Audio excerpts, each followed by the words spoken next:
आप देख रहे हैं एक बेहतरीन इश्क पार्ट 5, पर इससे पहले इसके 4 पार्ट जरूर देखें। वही कायरा के घर पर आज बहुत चहलकदमी मची हुई थी, क्योंकि आदर्श कपूर से कायरा की सगाई को लेकर सभी बहुत ही खुश नजर आ रहे थे। पर पता नहीं कायरा के मन में ऐसा क्या चल रहा था आदर्श को लेकर, जो किसी को भी नहीं बताना चाहती थी। बिल्कुल उदास सी कायरा गाड़ी से उतरकर सीधे अपने रूम में चली गई। उसने एक बार भी आदर्श कपूर की तरफ नहीं देखा। वहीं ऋतिक, जो कब से बाहर खड़ा आदर्श का इंतजार कर रहा था, कायरा को जाते देखते ही ऋतिक तुरंत ही आदर्श कपूर की गाड़ी में उसके बगल में आ बैठा। आदर्श कपूर ने ऋतिक को बिना देखे ही कहा, सुभाष को बोल दो कि वो दूसरी गाड़ी ले आए। आदर्श कपूर की इतना कहते ही ऋतिक ने तुरंत जवाब दिया, मैंने पहले ही सुभाष को कॉल करके बोल दिया है। तो फिर आदर्श कपूर ने कुछ भी नहीं कहा और गाड़ी आगे बढ़ा दी। उधर कायरा तुरंत अपने रूम में चली गई। उसने अपनी मुट्ठी खोली और गुस्से में रिंग वहीं फेंक दी। जब काजल रूम में आई तो कायरा एकदम से शांत हो गई और ऐसे बिहेव करने लगी जैसे कुछ हुआ ही ना हो। तभी काजल ने कायरा से पूछा, दी आप ठीक तो हो ना? तो कायरा ने हाँ में अपना सर हिलाते हुए कहा, हाँ बस थक गई थी बहुत, इसलिए मुझे नींद आ रही है। कहते हुए कायरा खुद को ब्लैंकेट से कवर करने लगी। तभी उसके कानों में काजल की आवाज़ पड़ी, दी सर, मेरा मतलब है जीजू क्यों नहीं आए आपके साथ? काजल के मुंह से आदर्श कपूर के लिए जीजू सुना तो कायरा को चुभ गया। वो अपनी जगह पर बैठ गई और काजल की तरफ गुस्से में देखती हुई बोली, आज के बाद मुझे तेरे मुंह से जीजू सुनाई ना दे। और वैसे भी अभी शादी नहीं हुई है, क्या पता जैसे सगाई टूटी शादी भी टूट जाए।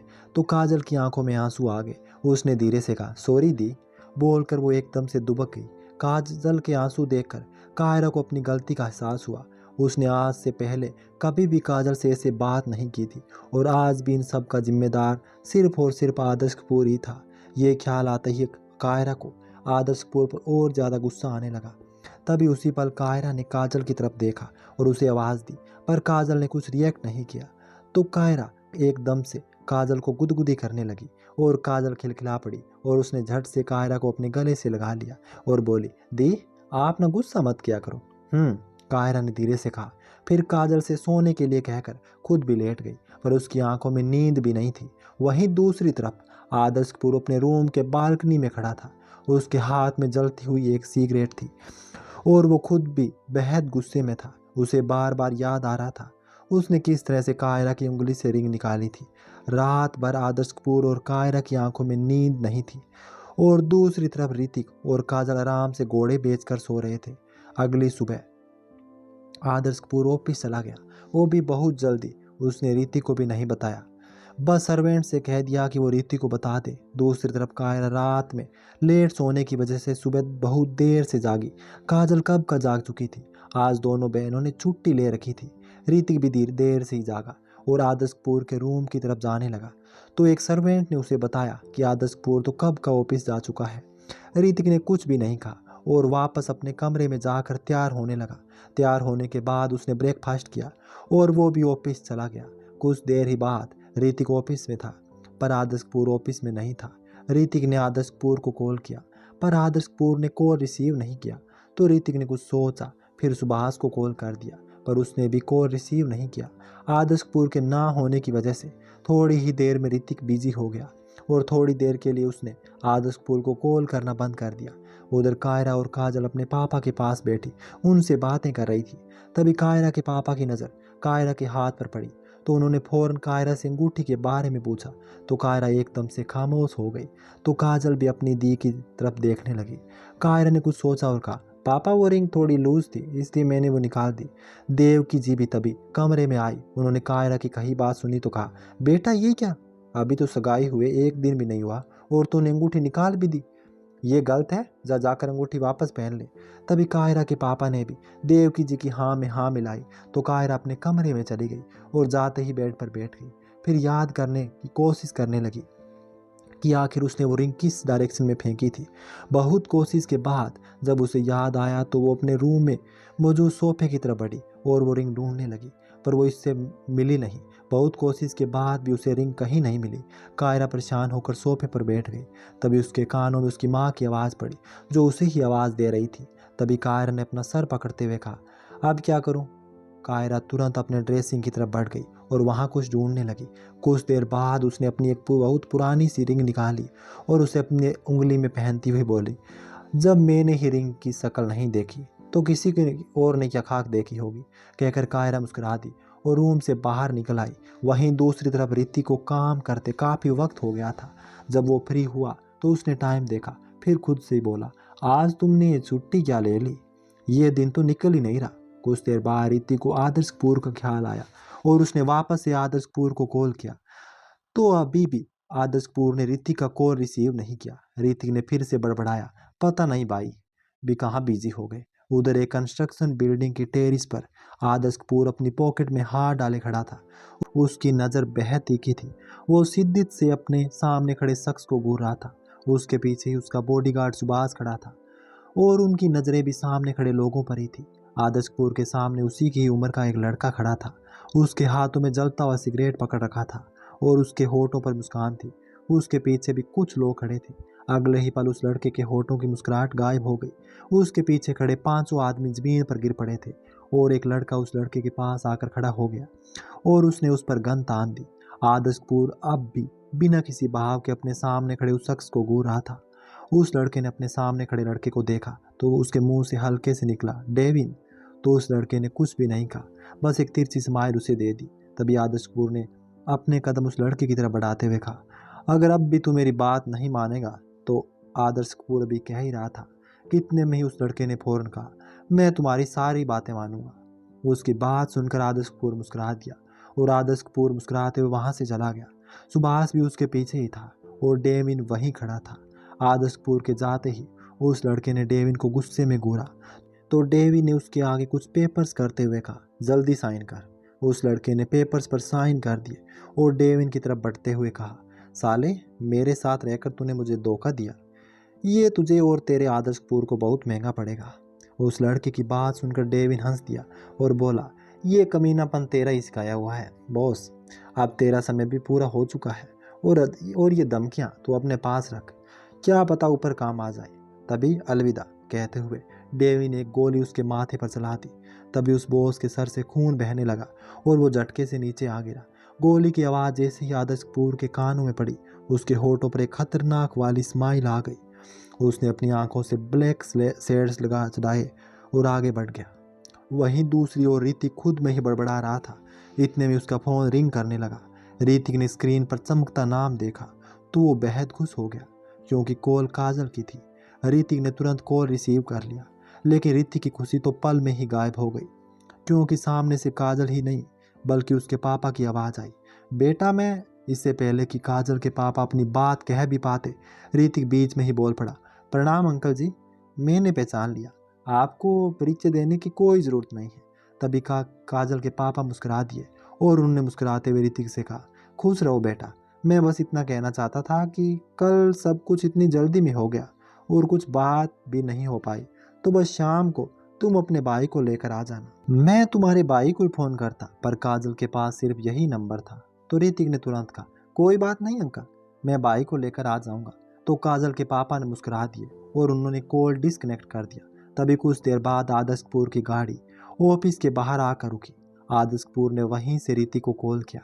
दूसरी तरफ ऋतिक अब भी अपने फ़ोन को घूरते हुए बेमतलब मुस्कुराए जा रहा था। तभी उसका फ़ोन दोबारा बज पड़ा तो ऋतिक एकदम से चौंक गया। फिर उसने देखा कि आदर्श कपूर का कॉल है। उसने तुरंत कॉल रिसीव कर लिया और मुंह बनाता हुआ बोला, कहाँ हो भाई आप, कितनी देर से कॉल ट्राई कर रहा हूँ पर आपको रिसीव ही नहीं कर रहे, अभी कहाँ हो और कितनी देर में आओगे भाई।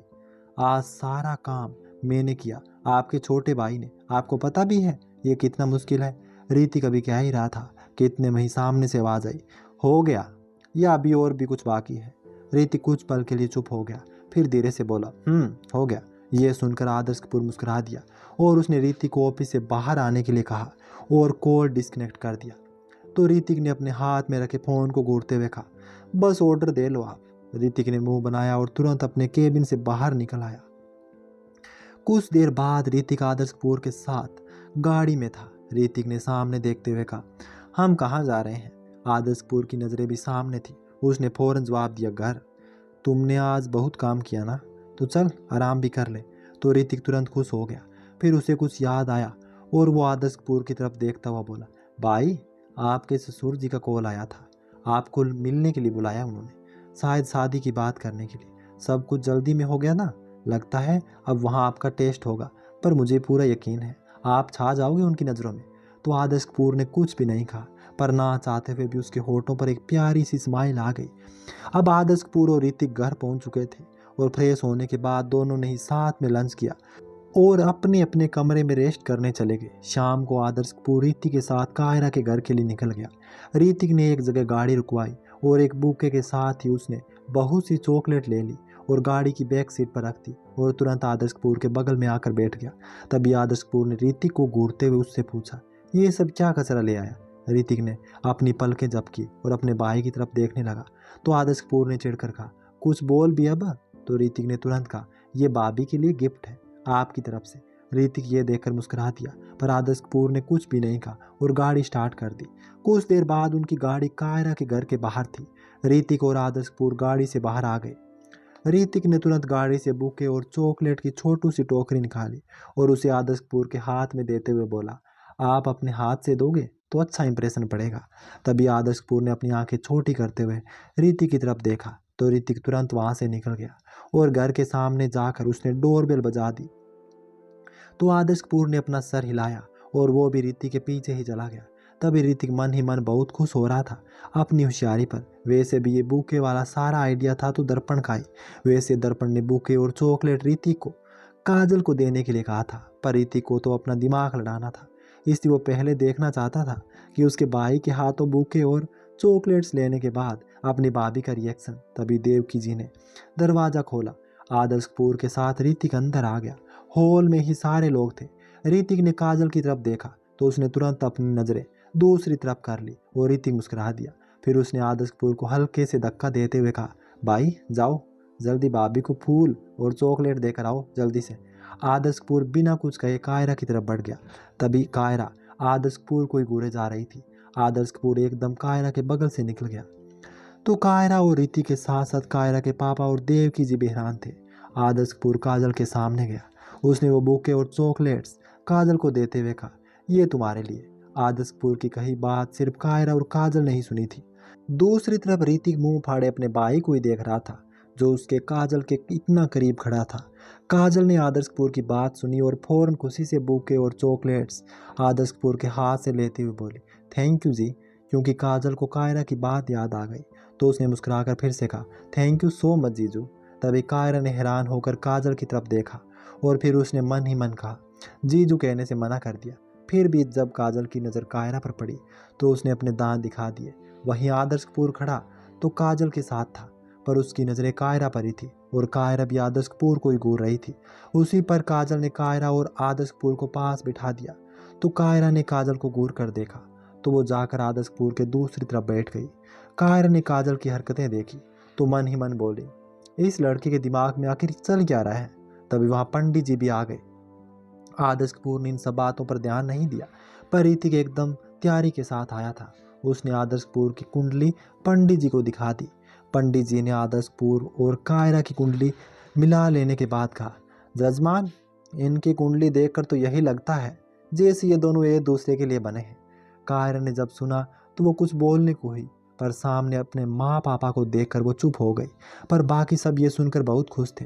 तभी कायरा के पापा ने पंडित जी को शादी का मुहूर्त निकालने के लिए कहा। तो पंडित जी ने कहा, एक 3 दिन बाद का मुहूर्त है शादी की रस्में शुरू करने के लिए। और दूसरा पंडित जी अभी कह ही रहे थे, इतने में ही ऋतिक बोल पड़ा, ये 3 दिन बाद तो बहुत लेट है, कोई आसपास की। तभी ऋतिक एकदम से चुप हो गया क्योंकि सबकी नज़रें उसी पर गड़ी हुई थी। पंडित जी ने ऋतिक की तरफ देखते हुए कहा, जजमान आप कहें तो हम अभी फेरा लगवा लेते हैं। तो ऋतिक ने खुश होते हुए कहा, जरूर पंडित जी। वहीं आदर्श कपूर ने घूर कर ऋतिक की तरफ देखा। आदर्श कपूर से नजर मिलते ही ऋतिक खामोश हो गया। तभी पंडित जी ने दूसरा मुहूर्त आज का ही बताया। वो सभी ने 3 दिन बाद वाले मुहूर्त में शादी के लिए सोचा और ऋतिक खुशी से बोला, और तैयारियां सारी मैं करूंगा। इतने में ही काजल ने भी अपनी जगह से उठते हुए कहा, और मैं भी। ऋतिक ने मुस्कुराकर काजल की तरफ देखा तो आदर्श कपूर ने एकदम से काजल को बैठा दिया और कहा, तुम्हें कुछ करने की जरूरत नहीं है, काम ऋतिक कर लेगा। तो काजल ने एकदम से कहा, तो क्या मैं तैयारियों को देख भी नहीं सकती? कि क्या तैयारियां हो रही है और अपनी आंखें टिमटिमाई। तो आदर्श कपूर ने मुस्कुरा कर कहा, बिल्कुल देख सकती हो, बल्कि तुम देख क्या, तुमने तो अपने हिसाब से तैयारियां करवा सकती हो। ये सुनकर काजल खुश हो गई। कुछ देर बाद डिनर के बाद ऋतिक और आदर्श कपूर वहां से जा चुके थे। रात में काजल पहले से ही अपने बिस्तर पर घुस चुकी थी। जब कायरा आई तो उसकी नज़र काजल पर पड़ी, जो बेड में घुसी हुई थी।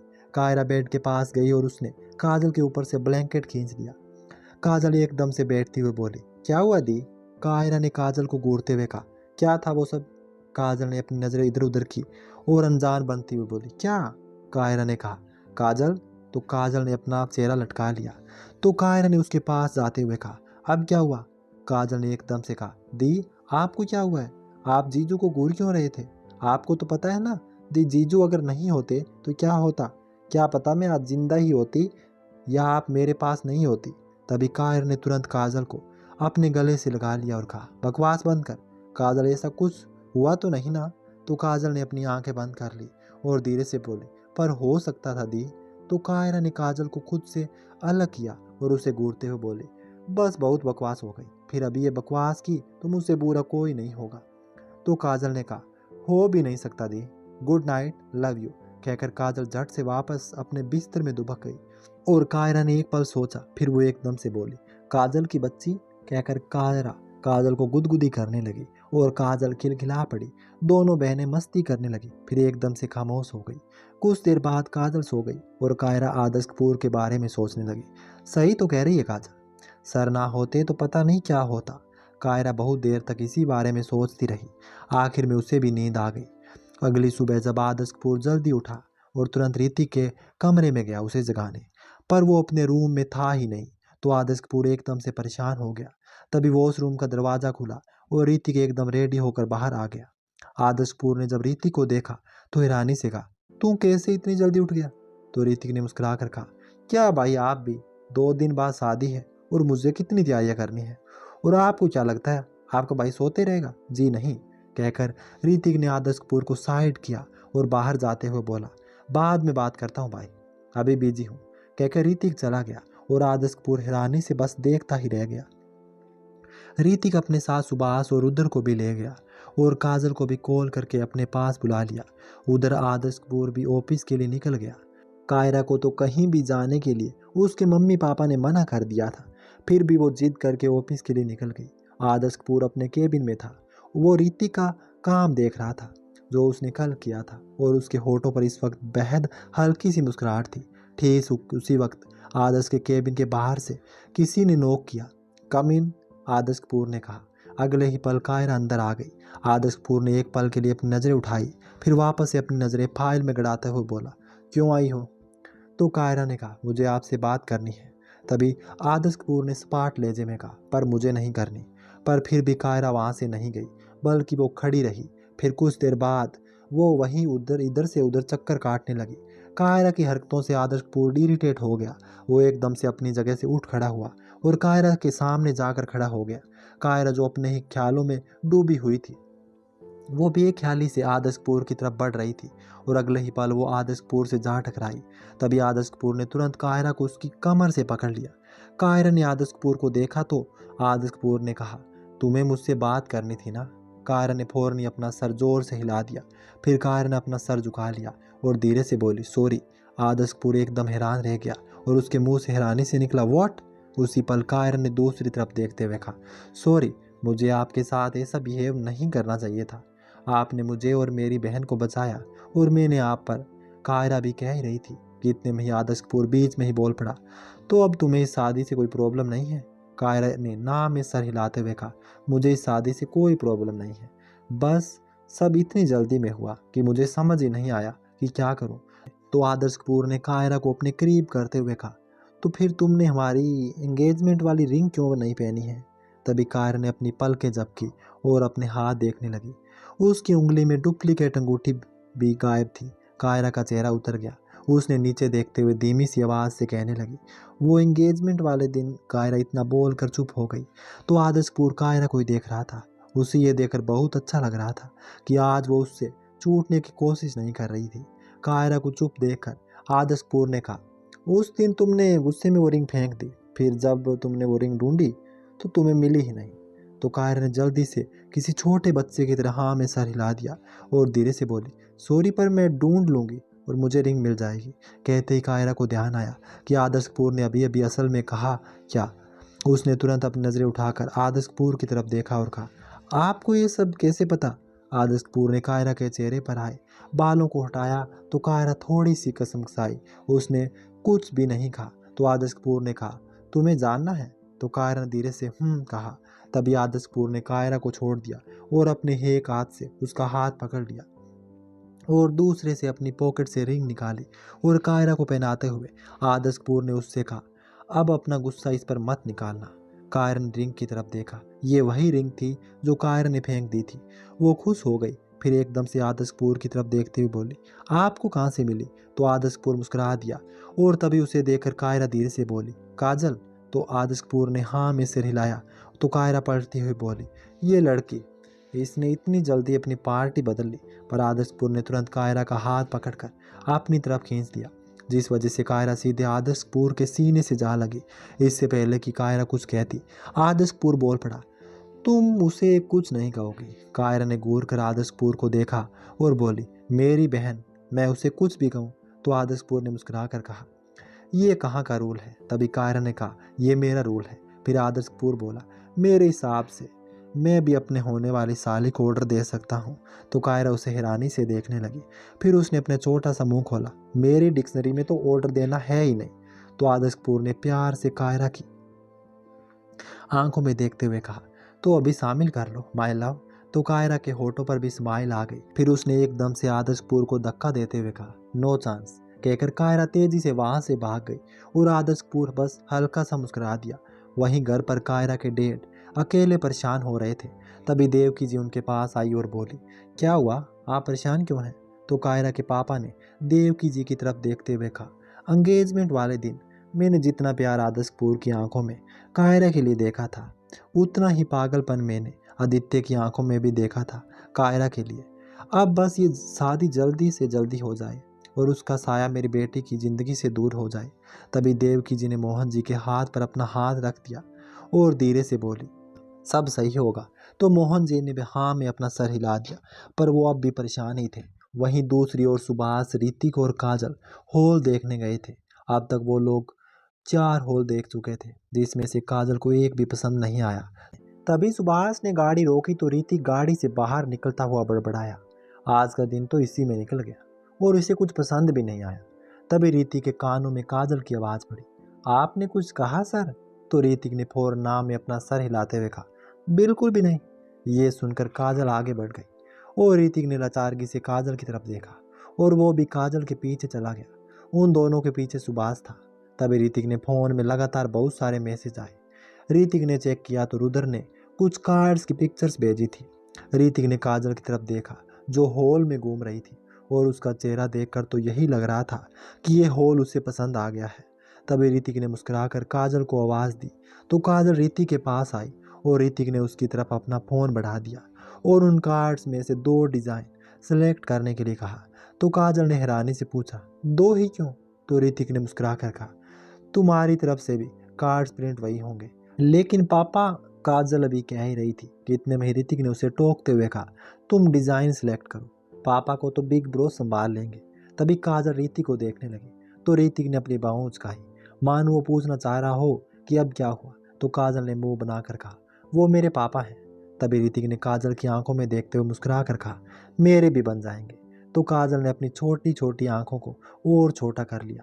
तो ऋतिक ने तुरंत कहा, अरे मेरा मतलब बिग ब्रो की शादी के बाद तुम्हारी मम्मी पापा भाई के मम्मी पापा बन जाएंगे, तो मेरे भी हुए ना मम्मी पापा साथ में। कहकर ऋतिक ने काजल के सर पर हल्की सी चपत लगाते हुए फिर कहा, इतनी सी बात नहीं समझती ये लड़की। फिर वो दूसरी तरफ चला गया और हॉल के मैनेजर से बात करने लगा। ये देखकर काजल ने अपना सर हिला दिया और फोन में घुस गई। कुछ देर बाद काजल ने कार्ड्स के डिज़ाइन में से 2 डिज़ाइन पसंद करके ऋतिक को उसका फ़ोन लौटा दिया। ऋतिक ने वो 2 डिज़ाइन रुद्र को भेज दिया और काजल की तरफ देखा। वो कुछ कहना चाहता था पर काजल दूसरी तरफ चली गई। तब ऋतिक ने मन ही मन कहा, थोड़ी देर मेरे पास खड़ी रहती तो क्या चला जाता। फिर ऋतिक ने मुंह बनाया और वो भी काजल के पीछे चला गया और सुभाष भी उनके पास ही था। पर उनकी नज़रें आसपास दौड़ रही थी। उधर आदर्श कपूर अपने काम में बिजी था कि तभी उसका फ़ोन बज पड़ा। उसने स्क्रीन पर देखा तो स्काई कॉलिंग फ्लैश हो रहा था। आदर्श कपूर ने कॉल रिसीव किया और अगले ही पल सामने से आवाज़ आई, आदित्य भाग गया। तो आदर्श कपूर एकदम से चीखते हुए अपनी जगह से उठ खड़ा हुआ और बोला, व्हाट? Sorry bro. सामने से आवाज़ आई तो आदर्श कपूर ने गुस्से में कहा, मैंने कहा था कि वो जिंदा नहीं बचना चाहिए, फिर वो भाग कैसे गया? और तूने भी कहा था कि तू उसे जेल से निकाल कर उसे ठिकाने लगाएगा, फिर कैसे? तो स्काई ने जवाब दिया, वो बचकर भाग गया। मैंने उसका काम तमाम करने के लिए जेल में बाहर निकाला, पर वो तो हमसे भी 2 कदम आगे निकला। पता नहीं उसके लोगों तब कैसे खबर पहुंच गई और हमसे पहले वो लोग वहीं से उसे ले गए। तभी आदर्श कपूर ने चिल्लाकर कहा, जल्द से जल्द पता लगाओ और सबसे पहले डेविड से कहो कि वो अंजलि के घर जाएं और तुम अपने लोगों को आदित्य को ढूंढने को कहो। मुझे आज के आज वो मेरी आंखों के सामने चाहिए। उसके जितने भी लिंक हैं वहाँ पता करो कि उसकी मदद आखिर कौन कर रहा है और सबसे पहले उसी से निपटो। तो स्काई ने कहा, जो हुक्म बॉस। तो आदर्श कपूर ने गुस्से में कॉल डिस्कनेक्ट कर दिया। तभी आदर्श ने सुभाष को कॉल करके सब बता दिया और काजल का ध्यान रखने के लिए कहा, क्योंकि आदित्य ने पहले ही काजल को ही अपना निशाना बनाया था, क्योंकि वो जानता था कि कायरा के लिए काजल उसकी जान से बढ़कर है। फिर आदर्श कपूर ने कॉल डिस्कनेक्ट किया और सीधा कायरा के केबिन में गया, पर वहाँ कायरा नहीं थी। तभी आदर्श कपूर ने रिसेप्शनिस्ट से कायरा के बारे में पूछा तो उसने कहा, सर मैम तो अभी अभी गई है बाहर। तो आदर्श कपूर ने बस इतना ही सुना और वो तुरंत लिफ्ट की तरफ बढ़ गया। आदर्श कपूर लिफ्ट के अंदर पहुंचा ही था कि इतने में उसका फ़ोन दोबारा बज पड़ा। तो आदर्श ने देखा कि इस बार डेविन का फ़ोन था। आदर्श कपूर ने कॉल रिसीव किया तो डेविन ने तुरंत कहा, सर आदित्य यहाँ आया था, वो अंजलि के बच्चे को लेकर भाग गया। तभी आदर्श कपूर ने गुस्से में कहा, और तुम क्या कर रहे थे? तो डेविन ने तुरंत जवाब दिया, आदित्य के लोगों ने अंजलि पर गोली चला दी, इसलिए मैं इसे हॉस्पिटल ले आया। कुछ लोगों को आदित्य के पीछे लगा दिया और पुलिस को भी इन्फॉर्म कर दिया। फिर आदर्श कपूर ने तुरंत कहा, पुलिस से पहले तुम्हें उस तक पहुंचना होगा।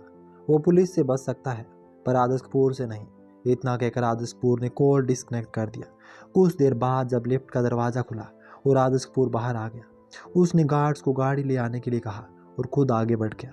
तभी उसकी नज़र कायरा पर पड़ी, जो साइड में खड़ी थी, शायद किसी टैक्सी के इंतजार में। तब तक गार्ड आदर्श कपूर की गाड़ी ले आया। आदर्श कपूर ने गार्ड से गाड़ी की चाबी ली और कायरा की तरफ अपने कदम बढ़ा दिए। ठीक उसी वक्त एक कार कायरा के सामने आकर रुक गई और उसका दरवाज़ा खुला। इससे पहले कि कायरा कुछ समझ भी पाती, किसी ने उसे उस कार के अंदर खींचकर दरवाज़ा बंद कर लिया और वो कार पूरी स्पीड से वहाँ से निकल गई। ये सब इतनी जल्दी हुआ कि किसी के कुछ समझ भी नहीं आया। तभी आदर्श कपूर गाड़ी के पीछे दौड़ा, पर वो तेज़ थी। फिर आदर्श कपूर तेज़ी से अपनी गाड़ी के पास आया और पूरी स्पीड से उस कार का पीछा करने लगा जिसमें कायरा थी। अचानक से कायरा के अंदर खींचे जाने के कारण कायरा थोड़ी देर के लिए ब्लैंक ही हो गई थी। ठीक उसी पल उसने तुरंत अपनी पलकें उठाई तो सामने आदित्य था। कायरा ने गुस्से में कहा, तुम यहाँ क्या कर रहे हो और मुझे कहाँ ले कर जा रहे हो? तभी आदित्य बस मुस्कुरा दिया और उसने कायरा की बातों को इग्नोर कर सामने बैठे लड़के से गाड़ी तेज चलाने के लिए कहा। कायरा ने तुरंत आदित्य से अपने हाथ छुड़ा लिए जो उसने अब भी पकड़े रखे थे और खिड़की पर आकर चीखने लगी, हेल्प मी। पर आदित्य ने उसे चिल्लाने से नहीं रोका, बल्कि वो तो आराम से अपनी सिर सीट से टिका कर बैठ गया और कायरा की तरफ देखने लगा। उसके होठों पर हल्की सी स्माइल थी। कायरा बस कार की खिड़की पर चीख रही थी, ये जाने बिना कि इसका कोई फायदा नहीं है। कुछ देर बाद उसकी नज़र पीछे आती गाड़ी पर पड़ी और उसकी आंखों में चमक आ गई और वो खामोश हो गई।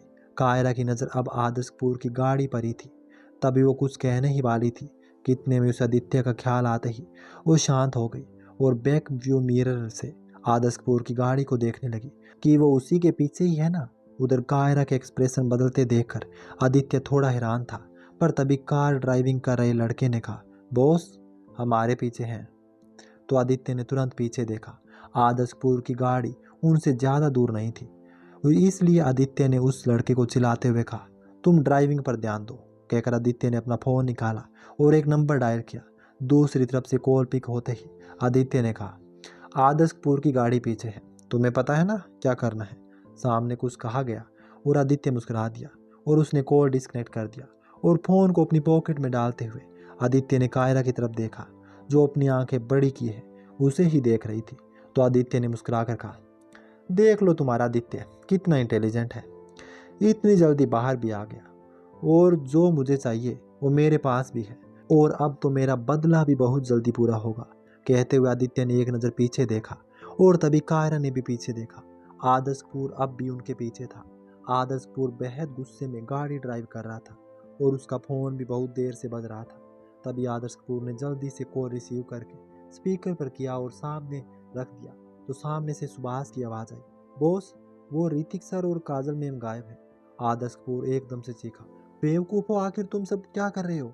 याद रखना, अगर उनमें से किसी को भी एक खरोंच आई तो तुम्हें कोई नहीं बचा सकेगा। तभी आदर्श कपूर ने तुरंत कॉल डिस्कनेक्ट कर दिया और उसने सामने देखते हुए कहा, यू हैव टू पे फॉर इट। आदर्श कपूर ने गाड़ी की स्पीड बढ़ा दी और आदित्य की गाड़ी को ओवरटेक करने की कोशिश करने लगा, पर हर बार आदित्य की गाड़ी आदर्श कपूर की गाड़ी के सामने आ जाती, जिस वजह से आदर्श कपूर की गाड़ी आगे निकल ही नहीं पा रही थी। आदित्य की गाड़ी ने सिग्नल क्रॉस की ही थी कि इतने में ही सिग्नल ग्रीन से रेड हो गया, पर फिर भी आदर्श कपूर ने गाड़ी नहीं रोकी और तेजी से सिग्नल तोड़ दिया। ये देखकर ट्रैफिक पुलिस वाले आदर्श कपूर की गाड़ी के पीछे लग गए। आदर्श कपूर ने अपनी स्पीड बढ़ा दी। कुछ देर बाद ही वहां सामने से आदित्य की गाड़ी की तरह ही 3 और गाड़ियां आ गई। आदर्श कपूर की आंखें छोटी हो गई। उसने आदित्य की गाड़ी पर अपनी नजरें गड़ा दी। उधर कायरा ने गुस्से में कहा, बेकार की बात बंद करो आदित्य और गाड़ी रोको। आदित्य तो बस पीछे देखकर मुस्कुरा रहा था। तभी आदित्य की आंखों के सामने अचानक वो पल आ गया जब आदर्श कपूर ने कायरा को रिंग पहनाई थी। आदित्य ने एकदम से कायरा के हाथ पकड़ लिए और उसकी उंगली से जैसे ही रिंग निकालने को हुआ, कायरा ने एकदम से अपने हाथ पीछे खींचते हुए कहा, कोशिश भी मत करना। तो आदित्य ने घूर कर कायरा की तरफ देखा। इससे पहले कि वो कुछ करता, उसके फ़ोन में एक मैसेज आया। आदित्य ने तुरंत मैसेज चेक किया तो उस मैसेज में एक वीडियो था। उसने जैसे ही वीडियो देखा वो खुश हो गया और उसने तुरंत कायरा को अपनी तरफ खींच लिया। अगले ही पल कायरा आदित्य के करीब चली गई, जो उससे काफ़ी दूर बैठी हुई थी। इससे पहले कि कायरा कुछ कहती, आदित्य ने अपने फ़ोन का वीडियो उसके सामने चला दिया। वीडियो में ऋतिक और काजल ज़मीन पर बेहोश पड़े थे। कुछ देर बाद ही कुछ आदमियों ने उन दोनों को कुर्सी पर बैठाकर बांध दिया। ऋतिक और काजल की पीठ एक दूसरे की तरफ थी, पर दोनों पास पास थे। ये देखकर कायरा ने एकदम से कहा, आदित्य प्लीज़ इन दोनों को छोड़ दो, क्या बिगाड़ा इन्होंने तुम्हारा? तभी आदित्य ने कायरा को उसकी कमर से पकड़ लिया और प्यार से कहा, छोड़ दूंगा पर अभी नहीं मेरी जान। तो कायरा ने लाचारगी से आदित्य की तरफ देखा और फिर फ़ोन की तरफ। फिर कायरा ने फ़ोन की स्क्रीन की तरफ हाथ बढ़ाया ही था कि इतने में आदित्य ने फ़ोन लॉक कर दिया और उसे अपनी पॉकेट में डाल लिया। तो कायरा को बहुत गुस्सा आया। तभी आदित्य ने मुस्कुराकर कायरा के गाल पर अपना हाथ फेरना चाहा, पर कायरा ने झटके से आदित्य का हाथ दूर करते हुए कहा, मुझसे दूर रहो। तभी आदित्य ने कायरा की कमर पर अपनी पकड़ मजबूत कर ली और गुस्से में बोला, यह मुमकिन नहीं। तो कायरा ने खुद को छुड़ाने की कोशिश की, पर आदित्य ने उसे छोड़ने की बजाय और कसकर पकड़ लिया और बोला, कोशिश बेकार है और मुझे मजबूर मत करो कि मैं अभी इसी वक्त तुम्हारे साथ कुछ गलत करूं। कायरा एकदम से जम गई, उसकी आंखें बड़ी बड़ी हो गई। उसने एकदम से कहा, क्या बकवास कर रहे हो? वहीं दूसरी ओर आदर्श कपूर का ध्यान सिर्फ आदित्य की गाड़ी पर ही था। कितने में उसने कुछ सोचा और वहां मौजूद गाड़ियों के नंबर्स देखने लगा, पर उसका कोई फायदा नहीं हुआ। सारी गाड़ियों के नंबर एकदम से सेम सेम थे। चाहकर भी आदर्श कपूर उन गाड़ियों को फर्क नहीं कर पा रहा था कि तभी उसका फ़ोन बज पड़ा। आदर्श कपूर ने बिना देखे ही कॉल रिसीव करके स्पीकर पर डाल दिया। सामने से स्काई की आवाज़ आई, सर, इन सब के पीछे बॉस के छोटे भाई का हाथ है। तो आदर्श कपूर ने तेज आवाज़ में कहा, वो जिंदा नहीं बचना चाहिए, उससे पहले तुम उससे सारी इन्फॉर्मेशन निकलवा लो। तभी स्काई ने कहा, ओके बॉस, और कॉल डिस्कनेक्ट हो गया। तभी स्काई बेहद गुस्से में था। उसके सामने बॉस का छोटा भाई माही घुटनों के बल बैठा हुआ था। उसकी हालात बहुत ज़्यादा ख़राब थी। तब स्काई ने झुककर माही को उसके बाल से पकड़ लिया और सीधे उसके सीने में गोली चला दी। फिर वो एक पल भी वहां नहीं रुका और तेजी से वहां से निकल गया। स्काई के जाते ही वहां खड़े 2 आदमियों ने माही की लाश को उठा लिया और वो भी वहां से चले गए। वहीं कायरा ने खुद को आदित्य से छुड़ाने की कोशिश की, पर आदित्य ने उसे छोड़ने की बजाय और कसकर पकड़ लिया और बोला, कोशिश बेकार है। तभी आदित्य ने कायरा का चेहरा अपनी तरफ करते हुए कहा, शांति से मेरे करीब रहो, तुम्हारा मुझसे ये दूर होना मुझे बिल्कुल भी मंजूर नहीं है। और फिर आदित्य मुस्कुरा दिया। तभी आदित्य की गाड़ी उसके साथ चल रही थी। गाड़ियाँ एकाएक स्लो चलने लगी, जिस वजह से आदर्श कपूर की गाड़ी भी स्लो हो गई। आदर्श कपूर का ध्यान गाड़ियों पर ही था कि इतने में ही आदर्श कपूर के बगल में एक रेड कार आई और उसने आदर्श कपूर की गाड़ी को टक्कर दी। तो आदर्श कपूर का ध्यान फौरन गाड़ियों पर से हट गया और आदर्श कपूर के सामने चल रही गाड़ियों में से 2 गाड़ियों ने अगल बगल टर्न लेकर अपना रास्ता बदल लिया और बाकी की 2 गाड़ियां सीधे चली जा रही थी। अब तक आदर्श कपूर का ध्यान गाड़ियों पर गया, तब तक उन गाड़ियों के डायरेक्शन चेंज हो चुके थे। तो आदर्श कपूर ने एक जोरदार ब्रेक के साथ गाड़ी रोक दी और एक एक करके गाड़ियों पर अपनी नजरें डाली। फिर वो सामने चल रही 2 गाड़ियों के पीछे उसने अपनी गाड़ी लगा दी। वहीं दूसरी तरफ आदित्य, जो आदर्श कपूर की गाड़ी को रुकते देख खुश हुआ था, तो अचानक फिर अपने पीछे आदर्श कपूर को आते देख उससे बहुत गुस्सा आया और उसकी पकड़ कायरा पर से ढीली हो गई। कायरा भी आदर्श कपूर की गाड़ी रुक जाने की वजह से परेशान हो गई थी, पर वापस से उसे पीछे आते देख उसकी आंखों में चमक आ गई। आदित्य को गुस्से में आदर्श कपूर की गाड़ी की तरफ देखते देख कायरा ने उससे दूर होना चाहा, पर उसकी कोशिश करते ही आदित्य की पकड़ कायरा की कमर पर वापस से मजबूत हो गई। आदित्य ने अपनी जलती निगाहों से कायरा की तरफ देखा तो वो भी एक पल के लिए डर गई। आदित्य ने अपने दांत पीसते हुए कहा, मुझसे दूर जाने की कोशिश में तुम बहुत कुछ खो सकती हो, इसलिए अब की बार कोशिश भी मत करना, वरना कुछ भी हो सकता है। तुम्हारे माँ बाप की घर पर अकेले हैं और मेरे लोग तुम्हारे घर के बाहर हैं। कहकर आदित्य मुस्कुरा दिया। कायरा की आंखें एकदम से बड़ी हो गई, उसके मुंह से तो कुछ निकला ही नहीं। तभी आदित्य ने फिर सामने बैठे लड़के से पूछा, हमें पहुंचने में कितना टाइम और लगेगा? तो वो लड़का बोला, ज़्यादा नहीं बॉस, बस 20 मिनट। ये सुनकर आदित्य ने बस अपना सर हिला दिया। वहीं आदर्श कपूर गाड़ी चला रहा था। उसकी गाड़ी स्लो थी क्योंकि उसके सामने चल रही 2 गाड़ियां, उसका पूरा ध्यान एक ही गाड़ी पर था। उसके दरवाजे पर कायरा का स्कार फंसा हुआ था और आदर्श कपूर की नज़रें बार बार उसी पर जा रही थी कि इतने में उसके फ़ोन पर एक मैसेज का नोटिफिकेशन आया। तो आदर्श कपूर ने एक नज़र फ़ोन की तरफ देखा तो स्क्रीन पर स्काई नाम चमक रहा था। उसी पल आदर्श कपूर ने तुरंत एक नज़र मैसेज पर डाला। उस मैसेज में लिखा था, मैं यहाँ सब संभाल लूँगा, तुम बस भाभी को बचा। आदित्य ऊंची वाली पहाड़ी पर जा रहा है, 10 से 15 मिनट में उसके लिए हेलीकॉप्टर भी आने वाला है। मैंने वहाँ पहले ही डेविन को भेज दिया है, वो भी वहाँ पहुँचने वाला होगा। Okay sir. तभी मैसेज पढ़ने के बाद आदर्श कपूर ने फ़ोन पर से अपनी नज़रें हटा ली। वहीं दूसरी तरफ एक अंधेरे से कमरे में काजल और ऋतिक बंधे हुए थे। वहाँ उनके सिवा और कोई भी नहीं था, पर उन दोनों को भी होश आने लगा था। कुछ देर बाद ही ऋतिक ने अपनी आंखें खोल ली और आसपास देखने लगा। दूसरी तरफ काजल ने जैसे ही आंखें खोली, खुद को अनजान जगह बंधा पाकर काजल बहुत ज़्यादा डर गई और वो चीखने लगी। तभी ऋतिक काजल की आवाज़ सुनकर चौंक गया। उसने फिर पीछे बंधे अपने हाथ हिलाए तो वो काजल के हाथ से टच हो गए, जिससे काजल को और ज़्यादा डर गई और रोने लगी। तो ऋतिक ने थोड़ा तेज आवाज़ में कहा, मैं हूँ तुम्हारे पास। ऋतिक की आवाज़ सुनकर काजल एक पल को चुप हो गई। तभी ऋतिक हाथ आगे बढ़ाकर काजल के हाथ में बंधी रस्सी खोलने लगा। कुछ देर की मशक्कत के बाद ऋतिक ने काजल की रस्सियाँ खोल दी। हाथ खुलते ही काजल ने अपने पैर खोले और ऋतिक की तरफ बढ़ गई। काजल ऋतिक के हाथ से रस्सी खोलने लगी। रस्सी खुलने ही वाली थी कि इतने में उस कमरे का दरवाज़ा खुला और एक आदमी बंदूक लिए अंदर आ गया। उसने जैसे ही काजल को खड़े देखा, वो गुस्से में तेजी से उसकी तरफ बढ़ा। काजल तो उस आदमी को देखते ही डर के कारण अपनी जगह पर ही जम गई।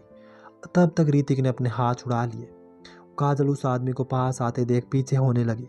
वहीं दूसरी तरफ स्काई एक बिल्डिंग के बाहर खड़ा था। ज़्यादा लोग नहीं थे वहाँ, बस गिने चुने लोग थे जो इधर से उधर घूम रहे थे। स्काई ने ज़्यादा कुछ नहीं सोचा और सीधे बिल्डिंग की तरफ बढ़ गया। बिल्डिंग के बाहर मौजूद लोगों की नज़र जैसे ही स्काई पर पड़ी, वो उनकी तरफ बढ़ गए। स्काई के हाथ में गन थी। उसने लगातार 3 गोलियां चलाई और सामने के आदमी सारे ढेर हो गए। स्काई के हाथ में मौजूद गन पर साइलेंसर लगा हुआ था, जिससे गोलियां चलने की आवाज़ नहीं हुई।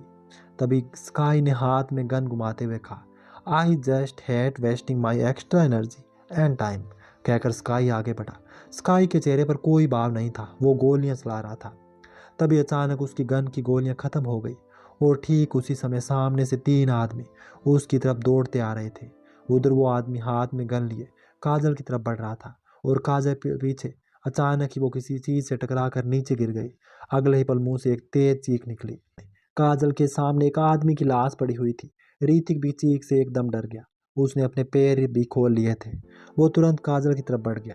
काजल आंखें फाड़े बस उस लाश की तरफ देख रही थी और डर की वजह से उसके हाथ पैर कांप रहे थे।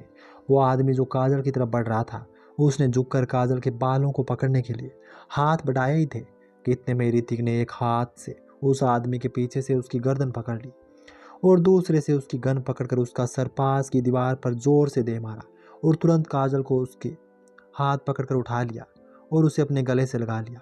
कुछ पल बाद ऋतिक ने धीरे से कहा, तुम ठीक तो हो ना? पर काजल ने कुछ भी नहीं कहा, बल्कि ऋतिक पर उसकी पकड़ और ज़्यादा मजबूत हो गई। वो अब भी कांप रही थी। ये महसूस होते ही ऋतिक ने उसे और कसकर पकड़ते हुए कहा, I am always with you. मैं तुम्हें कुछ होने नहीं दूंगा, कुछ भी नहीं। ऋतिक के इतना कहते पीछे से जोर से दरवाज़ा खुलने की आवाज़ आई और उसके साथ ही एक तीखी सी आवाज़ आई, देख कर आने को बस कहा था। पर अंदर का माहौल देखकर वो आदमी चौंक गया। उधर स्काई ने अपने सामने आते तीनों आदमियों को देखा। फिर अगले ही पल उसने अपने हाथ में मौजूद अपनी गन जोर से सामने से आते आदमियों की तरफ फेंकी तो वो सीधे एक आदमी के सिर पर जा लगी और वो वहीं सिर पकड़ के बैठ गया। तो स्काई ने अपने बालों पर हाथ फेरा।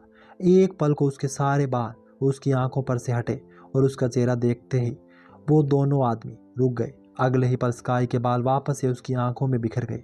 फिर स्काई आगे बढ़ा और अपने सामने खड़े आदमियों को एक पंच जड़ दिया। वो आदमी पंच खाते ही एकदम से पीछे की तरफ गिरा और उसकी नाक में खून बहने लगा। इससे पहले कि स्काई दूसरे वाले आदमी की तरफ देख भी पाता, वो मौका पाते ही वहां से भाग गया।